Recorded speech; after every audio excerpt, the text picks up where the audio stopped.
예레미야는 눈물의 선지자라는 그런 별명이 있습니다. 그 이유는 자신의 백성을 벌하실 수밖에 없는 하나님과 깨닫지 못하는 백성들 사이에서 예레미야는 안타까워서 눈물을 흘리며 예언의 말씀을 전할 수밖에 없었다는 것이죠. 예레미야 9장 1절 말씀 보면 어찌하여 내 머리는 물이 되고 내 눈은 눈물 근원이 됐고 그렇게 되면 사륙당한 딸 내 백성을 위하여 주야로 고급하리로다. 머리가 물처럼 그리고 눈은 눈물의 근원이 될 정도로 눈물이 끊임없이 흘렀다라는 것을 예레미야는 표현하여서 보여주고 있는 것입니다. 예레미야의 이 땅에서의 삶을 보면 그렇게 쉽지만은 않았습니다. 그의 아버지 힐기야는 제사장입니다. 그런데 그의 선조 중에 이 솔로몬 때의 제사장이었던 아비아달이 있는데 그 열왕기를 보면은 아비아달이 아도니아의 음모에 의하여서 아도낫으로 쫓겨납니다. 그러니까 예레미야는 쫓겨난 제사장 가문의 후손이라는 것이죠. 그리고 그곳에서 자라면서 예루살렘에서는 지방으로 변두리로 떨어진 곳에서 멸시와 차별을 받고 예레미야는 자라났다라고 볼 수가 있습니다. 예레미야 삶에는 또한 굉장히 심적으로도 어려운 일들이 굉장히 많았죠. 얼마나 힘들었는지 예레미야서를 보면은 반복적으로 등장하는 게 예레미야가 자신의 태어난 날을 저주하는 그런 구절도 있고요. 하나님께서 자신이 당한 치욕을 하나님께 자신의 치욕을 막 불평하는 장면도 나타나고 얼마나 힘들었던지 자신을 괴롭히는 자들을 벌해달라라는 하나님 앞에 그런 청원도 하게 됩니다. 이런 어려움의 고통 그 이유를 보면은 굉장히 아이러니하게도 자신의 눈물의 대상, 애통함의 대상이 이스라엘 백성들, 남유다의 백성들인데 오히려 그들이 예레미야를 박해하고 있는 것이죠. 그 핍박 속에서 예레미야는 견딜 수 없는 고통과 아픔을 겪고 자라났다는 것입니다. 여러분, 이 이유가 무엇이겠습니까? 저희가 주목해야 되는 것은 바로 여기에 있습니다. 그것은 예레미야가 당한 고난은 그가 전한 메시지로 인한 것이라는 거죠.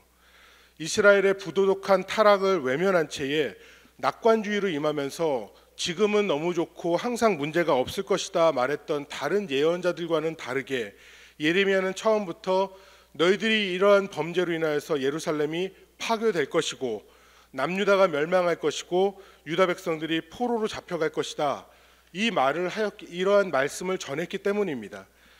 그러니까 듣는 자들의 입장에서 보면 이 말이 얼마나 듣기 힘들었겠습니까? 또 다른 선지자들과 제사장들의 눈에 보기에 예레미야가 얼마나 거슬렸겠습니까? 그리고 전하는 말씀 하나하나마다 저들에게는 얼마나 위협적으로 들렸겠습니까? 저는 오늘 말씀을 묵상하면서 예레미야 선지자에 대해서 깊이 묵상하고 좀 생각하는 시간을 가졌습니다. 사실은 오늘 이 말씀 전하면서 이 아침이 저한테 굉장히 큰 의미가 있는데 저희 교회가 이제 50주년을 맞아서 올 한 해 계속해서 진행하고 있고 앞으로도 많은 사역들을 하게 됩니다.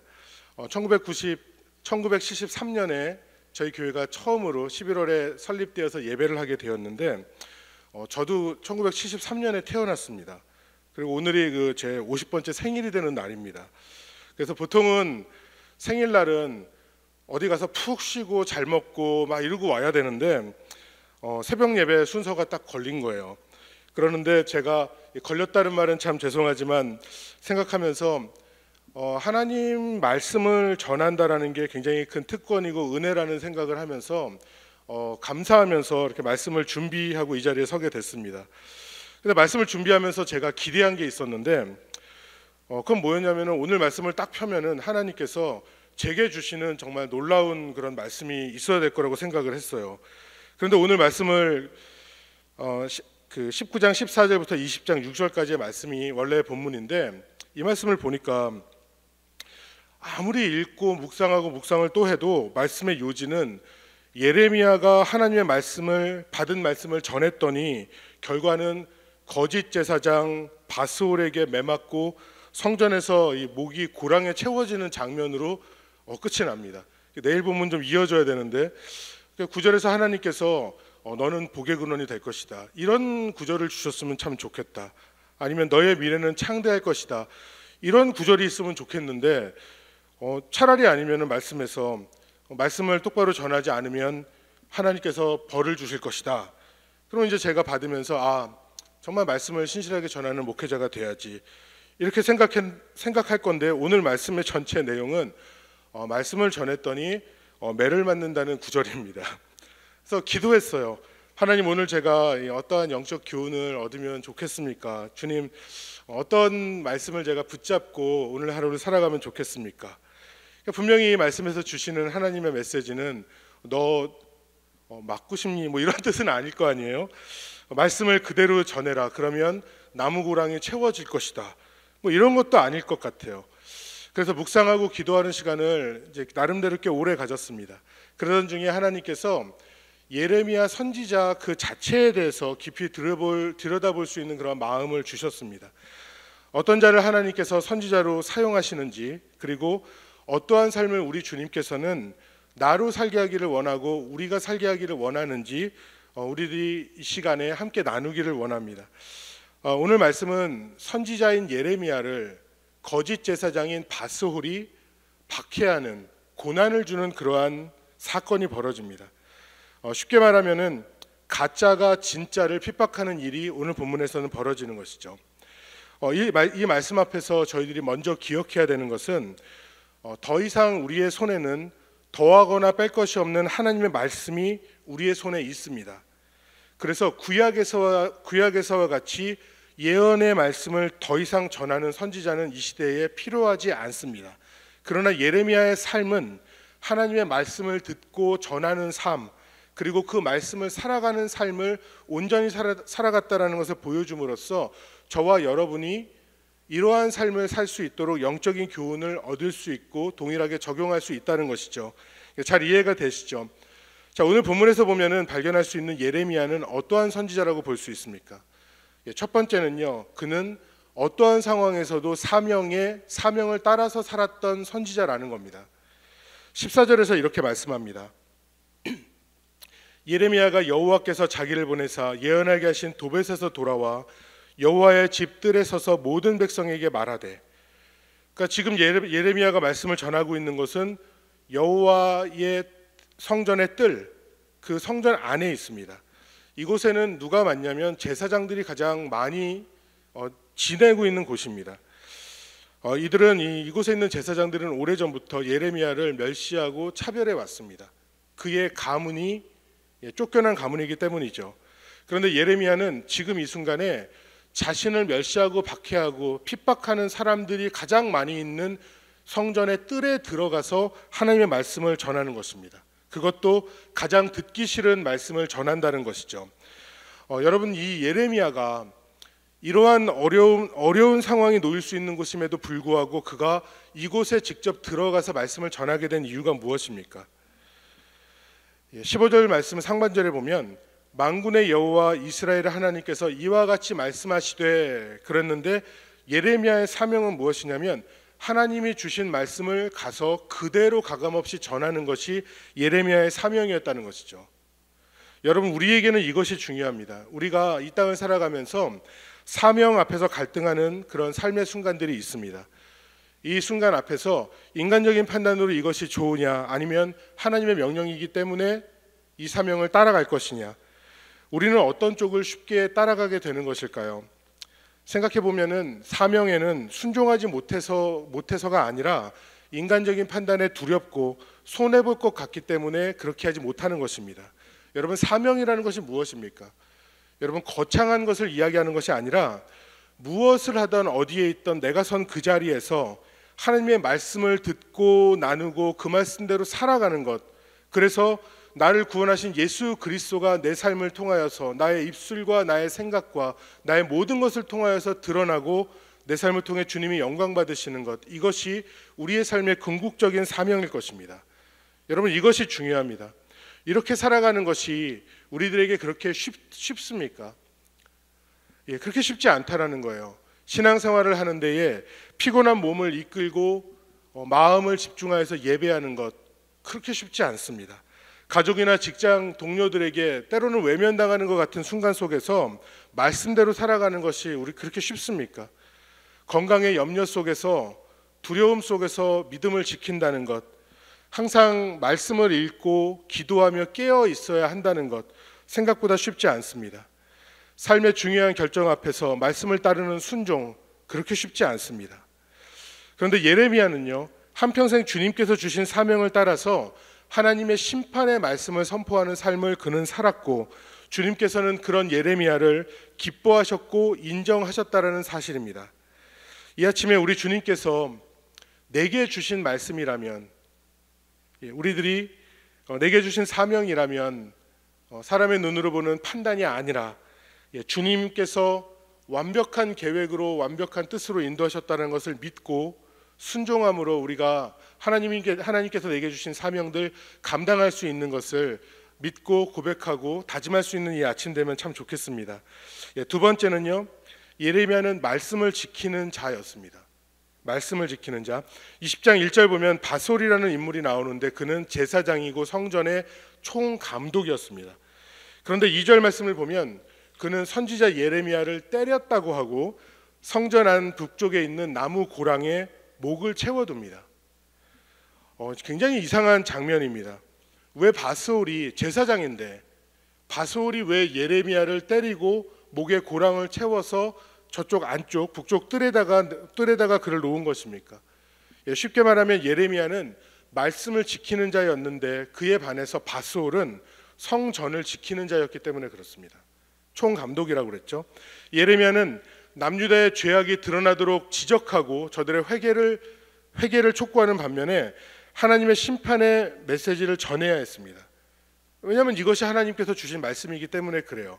그런데 브니올은 남유다에게 거짓 소리를 계속해서 저들에게 전했습니다. 너희들은 안전할 것이고 아무 문제 없고 너희는 축복받을 것이고 하나님께서 너희들을 동행하실 것이고 절대로 떠나지 않을 것이다. 그렇게 말씀을 전해야 하지만 성전이 안전하고 성전이 무사하면 어떠한 죄를 짓더라도 하나님께서 심판하지 않을 거라고 바니올은 생각하고 전한 것이죠. 그러니까 바니올 앞에서 심판의 메시지를 전한 예레미야가 바니올이 볼 때에 얼마나 밉겠습니까? 정말 매를 때리고 그를 가두어 놓고 그의 존재를 없애버리고 싶을 정도로 얼마나 증오스러웠겠습니까? 여러분, 이들의 차이가 무엇입니까? 무엇을 지키는 자들이었습니까? 우리에게도 여러분 마찬가지라고 생각을 합니다. 여러분, 이 땅을 우리들이 살아갈 때에 정말 내가 지켜야 되는 가치는 여러분 무엇입니까? 내가 신앙생활을 하면서 죽어도 이것만은 꼭 지켜야 되겠다라고 생각하는 그러한 귀한 가치가 있습니까? 이 땅에서 내가 가진 것들, 귀한 것들이고 중요한 것이죠. 이미지, 자존심, 명함에 있는 타이틀, 다 중요한 것입니다. 저희들은 그것을 잘 지키며 사회에서 생활을 하는 것입니다. 그러나 가장 중요한 한 가지 하나님의 말씀, 여러분, 이것을 꼭 지켜야 한다는 것을 우리들이 마음으로 고백하고 말씀을 꼭 붙잡고 결코 놓치지 않는 우리들의 삶이 될 수 있기를 간절히 소망합니다. 바솔은 성전을 지켰습니다. 아마도 큰 건물 같은 그 성전이 잘 유지되도록, 사람이 북적거리도록, 화려하고 장엄하도록 온 힘을 다해서 지켰습니다. 그러나 하나님은 그 성전으로 기뻐하지 않으셨다라는 겁니다. 여행을 가보면요, 중동이나 유럽에 가보면 지금도 너무나 웅장한 교회 건물들이 있습니다.